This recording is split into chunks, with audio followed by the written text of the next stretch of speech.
Hey guys, welcome back. Today we're going to be answering the exercises for section 1.5x about scientific notation and uncertainty. So the first question, we have the speed of light, c, is equal to 299,792,458 meters per second. Write this in scientific notation to 4 significant figures. Okay, yeah, we can do that. So first, maybe we can convert this to scientific notation. That's going to be 2.99792,458 times 10 to the power of is 3,678, 8 meters per second. And we want this in 4 significant figures. So let's round this off here. We're probably going to have to round from here, right? So this is a 9. We're going to round up, and we're going to get 2.998 times 10 to the 8 meters per second. And there we go. We're done. This is our answer here. So a few things, a few words here. The speed of light is a very important number we will encounter in the future. If we were to measure the speed of light to 3 significant figures, we'd get 3.00 times 10 to the 8 meters per second. And 3 significant figures is usually pretty good for almost all the calculations we're going to be doing. So if you just remember 3 times 10 to the 8, you're good enough for 3 significant figures. Another interesting thing about the speed of light is that actually the speed of light is a fundamental constant of the universe. It's like a property of the geometry of the universe. And it's not just the speed of light, it's the speed of a lot of things, like it's the speed of gravity, it's the speed of information flow, of causality. It's almost like the speed of time itself. And because this is so fundamental and because it does not change, actually nowadays, this number that we have written down over here is an exact number. It has infinite precision. And as we measure the speed of light to greater and greater precision in the future, we do not change this number. The number stays the same. Instead, what changes is the length of the meter. So by measuring the speed of light to better precision in the future, what we're actually measuring is the length of the meter to better precision. And we're more closely approximating the value that a meter is supposed to be. So it's kind of an interesting inverse on how things normally occur here. All right, let's look at the second question. For question 2 here, we have to answer these in scientific notation. So we have 6 times 10 to the 4 times 3 times 10 to the 10. Now the thing is, multiplication is commutative, so we can change the order of these terms. And we could rewrite this as 6 times 3 times 10 to the 4 times 10 to the 10. And if we do it this way, we can see this becomes 18 times 10 to the 14. And now we're pretty much almost in scientific notation now. We just have to move it around a little bit and get this into 1.8 times 10 to the 15. So now we have this in scientific notation. Let's do the same thing with this second one here. We have 8 times 10 to the 2 divided by 2 times 10 to the 6. We could, if we wanted to, sort of express this as 4 times 10 to the 2 over 10 to the 6. And that's going to equal 2 minus 6. 4 times 10 to the 2 minus 6, which is equal to 4 times 10 to the negative 4. And that's it. We got it. This is now in scientific notation. So we've solved question number 2. Let's look at the next question. Okay, question 3 is kind of long, a lot of steps. Let's look at it. It says you have a rectangular block of metal. Using a ruler, we measure the sides. So let me just sketch out a rectangular block of metal here. There's one length, one side. Let me get another side over here, another side like that. And let me get one more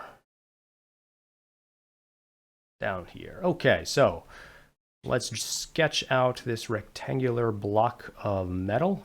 something like this. Okay, pretty good. Good enough.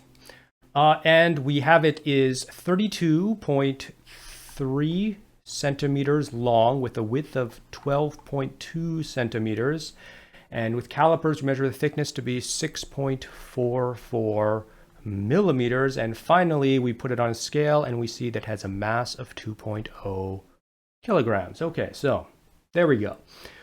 Question 3A asks, what is the area of the largest face in square meters? Okay, so we want to know this area right here. So that's going to be, now in square meters, we could write this down as it is, 32.3 centimeters times 12.2 centimeters, but we actually want this to be in square meters, don't we? So let's do that. This is going to be 0.323 meters times 0.122 meters. And what's that going to be? Let me see here. 0.323 times 0.122. Okay, that's going to be 0.039406.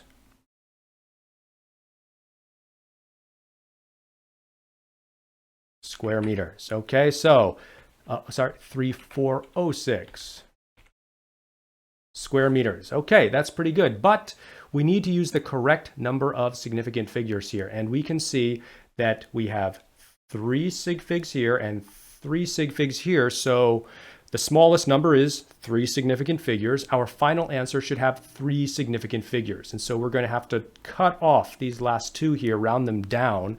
And this is going to be equal to 0.0394 square meters. So now we have this in 3 significant figures. And if we wanted to, we could express this in scientific notation, right? We could say this is equal to 3.94 times 10 to the minus 2 square meters. Okay, so that's going to be our answer for part A. Either of these is fine. We didn't have to express it in scientific notation, but we can if we want to. All right, what is the perimeter of the largest face of the block in meters? Okay, so let's just start out with meters here. That's going to be 0.323 meters plus 0.122 meters, right? So if we do that, we've gone up this way, over here, and then we have to double it to come back. So let's just multiply everything here by 2. Okay, what's that going to equal? Well, let's do the math. 0.323 plus 0.122 and times 2 is going to give us 0.89,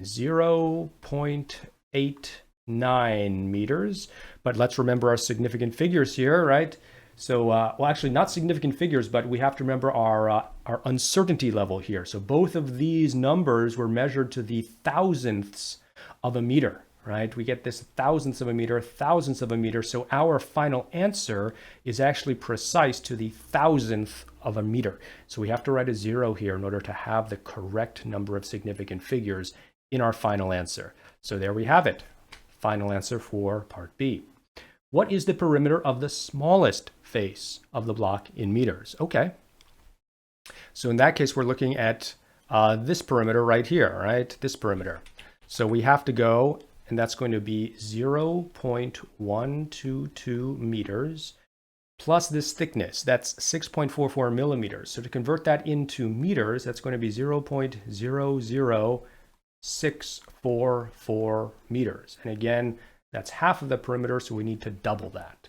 Okay, great. Let's add this up now. We've got 0.122 plus 0.00644. And multiply this by 2, and that gives us 0.25688.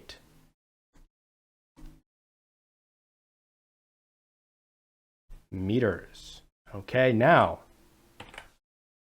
let's look at how precise this number actually can be. We see that this digit here goes out to a lot of precision over here, but our other number here is only going out to the thousandths of a meter. So we can't really go past that, right? we're going to have to round these two digits, and we're going to round them up since this is an 8. And so this is actually going to be 0.257 meters. And this is going to be our final answer. Okay, let's look at part D. Part D is a little bit interesting. It asks, what is the ratio of the area of the largest face to the area of the smallest face? Okay, so we've already used some of these numbers, but basically it's asking us for the area of the largest face over the area of the smallest face, right?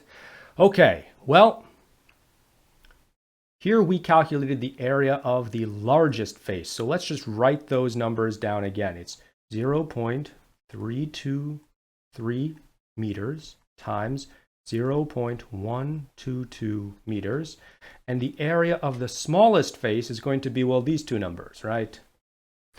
It's going to be 0.122 meters multiplied by 0.00644 meters. And this is going to give us the ratio that we're looking for. Now, we could just plug these numbers in and get a number, but we can also notice that these two lengths are going to be the same, and so they're going to cancel out. Now we're left with an easier problem to do. That's going to be 0.323 meters divided by 0.00644 meters. So let's do that number. It's going to be 0.323 divided by 0.00644. And that gives us a number of 50.155, okay?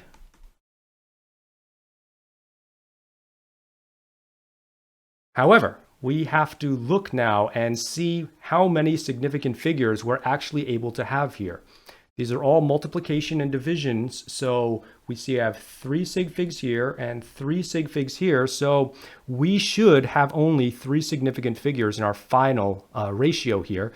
And so we're going to have to round these last two digits up, and we're going to get a final answer here of 50.2. And that's the ratio between the largest face and the smallest face for this metal block. Okay. Part E, what is the volume of the block in cubic meters? Okay, well, volume we know is going to be the length times width times height. So we're just going to multiply all of these numbers together. So that's going to be 0.323 meters times 0.122 meters times 0.00644 meters. And we can just punch this into the calculator. It's going to be 0.323 times 0.122 times 0.00644. And here we have our answer, and that's 0.0002537. 0.0002537. All right, that's our going to be cubic meters. Now, if we want to do this better, we need to account for the correct number of sig figs. And a number like this, it's a lot of extra zeros in front, so let's put it in scientific notation. So we're going to put this in scientific notation, and we see that there's only going to be a maximum of 3 significant figures, since all of those numbers have 3, so that's going to get rounded off. And so we're going to get 2.54 times 10 to the minus 4 cubic meters. That's our volume of this box right here. All right, now let's look at part F, the final part here for our very long-winded problem. What is the density of the block in kilograms per cubic meter? So we know that density is equal to mass over volume. And so that's going to equal 2.0 kilograms over, let's just take this value that we have over here. That's going to be our volume, 2.54 times 10 to the minus 4 cubic meters. Now, it might be better to take a number with more precision, and then we round off at the very end, but I'm getting lazy, so we'll just do it this way. Okay, this is going to be 2.0 kilograms divided by 2.54 times 10 to the minus 4. There we go. And our answer becomes 7,874. 7,874 kilograms per cubic meter. But of course, we need to have the correct number of significant figures. So we can see that there are 3 here, but only 2 significant figures here. So we actually have to round this off to 2 significant figures, and that means these 2 digits are going to get rounded up. So this is going to become 7,900 kilograms per cubic meter, but this answer is ambiguous. These zeros here don't represent any information, right? They're simply placeholders, but when I write them down like this, it's hard to see that. So to make this look better, I'm going to write it in scientific notation. And so we're going to get 7.9 times 10 to the 3 kilograms per meter cubed. And now it's very clear that there are only 2 significant figures in this answer. Okay, so we've got a whole bunch of answers here, here, and here. And we're done with question number 3. All right, finally, number 4. The volume of a cone is provided by this equation, and we measure a height of a small cone. Okay, let's draw a small cone here. So here's a small cone, and we say we have a height. The height is going to be 10.6 centimeters, and the diameter of the base is going to be 6.2 centimeters, and we want the volume of the cone in millimeters. Okay, remember that, in millimeters, millimeter cubed. So volume is equal to pi r squared h over 3. So let's try and plug in these numbers now. So this is going to be equal to pi and r squared. Well, if this is the diameter, that means r is going to be half this. It's going to be 3.1 centimeters. But we want everything in millimeters cubed. So let's convert this into 31 millimeters. And the height here is going to be 106 millimeters. Okay, so let's have these numbers now. R is 31 millimeters squared, and the height is 106 millimeters all over 3. Okay, let's punch these numbers in. So we've got 31 times 106 times pi. Where's pi? Pi, all divided by 3. So that's going to give us 106,673. 106,673.82. Okay, too many significant figures here. Let's check here, see how many significant figures we should have. So this number we're going to have 3 sig figs, and this number we're going to have 2. So we can really only have a maximum of 2 significant figures. So all of these digits here need to get rounded away, and they're going to get rounded up because this is a 6, right? Okay, so once again, let's convert this. This is going to become 110,000, and this is in millimeters cubed, right? Millimeters cubed. But we're running into that same problem again, where these zeros, you're not sure if they're significant or not. So let's put this in scientific notation to make it unambiguous. And this is 1.1 times 10 to the power of 5 millimeters cubed. There we go. That's the volume of our cone. And done to the correct number of significant figures and put in scientific notation so that it's easier for us to see that. So if you have any questions about these exercises, leave them down in the comments below. Hopefully you got everything right, but if you didn't, maybe you can see where you went wrong. Other than that, you can always check back on my website for future content and future exercises in other lessons. And give me a like and a sub if you think that this helped. Thanks again, and I'll see you later. Bye-bye.